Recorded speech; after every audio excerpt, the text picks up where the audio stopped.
Hello all, this is Monica from Moni Cloud Kitchen. Welcome to the series of my favorite chicken items, episode number 6. ఇది వచ్చేసి chicken soup.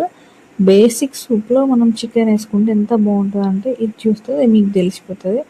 And ఇది మన wait లాస్లో చాలా బాగా help అయ్యే ఒక soup recipe. మీకు వెయిట్ లాస్లో టమీ ఫుల్ ఉంటుంది అండ్ చాలా ఎమ్మీగా ఉంటుంది. చలో let's start. Freshly cleaned chicken తీసుకోండి, కార్న్ తీసుకోండి, స్వీట్ కార్న్ అయినా నార్మల్ కార్న్ అయినా కానీ కొంచెం కచ్చపచ్చ గ్రైండ్ చేసేసుకొని బాయిలింగ్ వాటర్లో వేసేసుకోవాలి. దాని తర్వాత చికెన్ వేయాలి. చికెన్ మీకు ఎంత క్వాంటిటీ కావాలంటే అంత క్వాంటిటీ వేసుకోండి. నాకు కొంచెం ఎక్కువనే కావాలి, అందుకే కొంచెం ఎక్కువ క్వాంటిటీలో చికెన్ వేసేసిన. అండ్ దెన్ కొంచెం మసలాలి. అది మసలిన తర్వాత దానిపైన నురగనాగా వస్తుంది, అది తీసేసి క్లియర్ వచ్చేలాగా కొంచెం క్లియర్గా వచ్చేలాగా నురగ తీసేస్తే సరిపోతుంది. దాని తర్వాత మనకి ఒక 10 minutes వరకు బాయిల్ అయితే సరిపోతుంది. మీకు ఈ ప్రాసెస్ అంతా ఒక 20 to 30 minutesలో అయిపోతుంది. ఫాస్ట్గా కూడా అయిపోతుంది ఈ ప్రాసెస్. డిన్నర్లో అయితే ఈ సూప్ చాలా బాగుంటుంది. ఇట్లా పైన అంతా నురగ తీసేసిన తర్వాత ఒక 10 minutesలో కొంచెం హాఫ్ వరకు బాయిల్ అయిపోతుంది చికెన్. అప్పుడు మనం దానిలో ఇంకా మిగిలిన ఇంగ్రీడియంట్స్ వేసుకున్నాం. Carrot, frozen beans, green beans అంటే, అండ్ కొంచెం ఆనియన్, అండ్ ఒక 1 or 2 చిల్లీ వేయండి కొంచెం కారం కోసము. చిల్లీ జస్ట్ టేస్ట్ కోసమే, చిల్లీ టేస్ట్ రావడానికి. అండ్ కారం కోసం మనం మిరియాల పొడి కూడా యూజ్ చేస్తాం ఇందులో. ఇవి కొంచెం బాయిల్ అయ్యేటప్పుడు కొత్తిమీర, పుదీనా కడిగి ఫ్రెష్గా చాప్ చేసుకున్నది వేసుకోండి. అది కొంచెం బాయిల్ అవుతుంటుంది. దాని తర్వాత కొంచెం గార్లిక్ని మంచిగా పీల్ చేసేసి స్లైసెస్ వేసేసేయండి. అందులోనే మిరియాల పొడి మంచిగా దంచి వేసుకోండి. మిరియాల పొడి కావాల్సినంత వేసుకోండి, స్పైస్కి తగ్గట్టు. ఎక్కువ వేయకండి, మరి ఇదంతా మండుతుంది మొత్తం. అండ్ నాకు ఈ సూప్స్లో మసాలా ఉండడం ఇష్టం, అందుకే నేను వేయించిన ధనియాల పొడి, వేయించిన జీలకర్ర పొడి, అండ్ కొంచెం గరం మసాలా కూడా వేస్తాను మిరియాల పొడితో పాటు.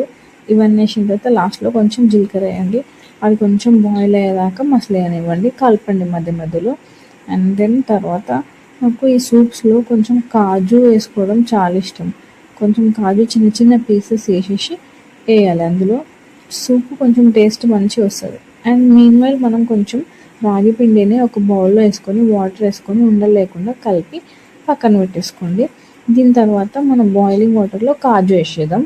కాజు వేసిన తర్వాత కొంచెం బాయిల్ అయ్యేదాకా చూడండి. ఒక 2-3 minutes కలిపి బాయిల్ అయిన తర్వాత ఒక సాల్ట్ వేసేసేయండి తగినంత. దాని తర్వాత ఒక ఎగ్ బీట్ చేసి పెట్టుకోండి. అదే బాయిలింగ్ వాటర్లో ఎగ్ వేయండి, లైట్ కలపండి.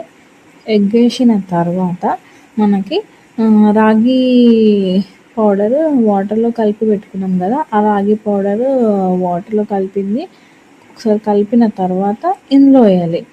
రాగి వాటర్ వేసిన తర్వాత బాగాసేపు అది మసలాల్సిన అవసరం లేదు. ఒక 2-3 minutes మసలితో సరిపోతుంది.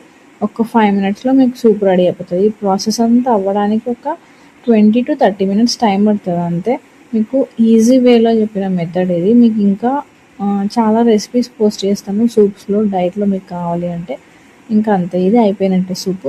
మీకు కావాల్సిన పీసెస్ వేసుకోండి, అందులో ఉన్న వెజ్జీస్ అన్నీ వేసేసుకోండి. ఈ వెజిటేబుల్సే కాకుండా మీకు ఇష్టమైన వెజిటేబుల్స్ వేసుకోవచ్చు. నాకు సూప్లో తినడానికి ఇవే కంఫర్టబుల్, అందుకే ఇవి వేసుకున్నా. మీరు బీన్స్ వేసుకోవచ్చు, ఇంకా బ్రాకోలీ వేసుకోవచ్చు, క్యాలీఫ్లవర్ వేసుకోవచ్చు, మీ ఇష్టమైన వెజ్జెస్ అన్నీ వేసుకోవచ్చు. మీకు ఏది కంఫర్టబుల్ అనిపిస్తే అవి వేసుకోండి. నాకు ఇవి ఓకే, చికెన్తో తినడానికి నాకు ఇవి సరిపోతాయి, సో నేను ఇట్లాంటివి వేసుకున్నా. ఇంకా ఓన్లీ బేస్ రాగిని యూజ్ చేసి చాలా రకాల సూప్స్ చేయొచ్చు. నేను వీలైతే ఇంకా వెరైటీ ఆఫ్ సూప్స్ ట్రై చేయడానికి చూస్తాను. ట్రై చేసి నేను మీకు పోస్ట్ చేస్తాను. వీడియో నచ్చితే లైక్ చేసి, షేర్ చేసి, సబ్స్క్రైబ్ చేయడం మాత్రం మర్చిపోకండి.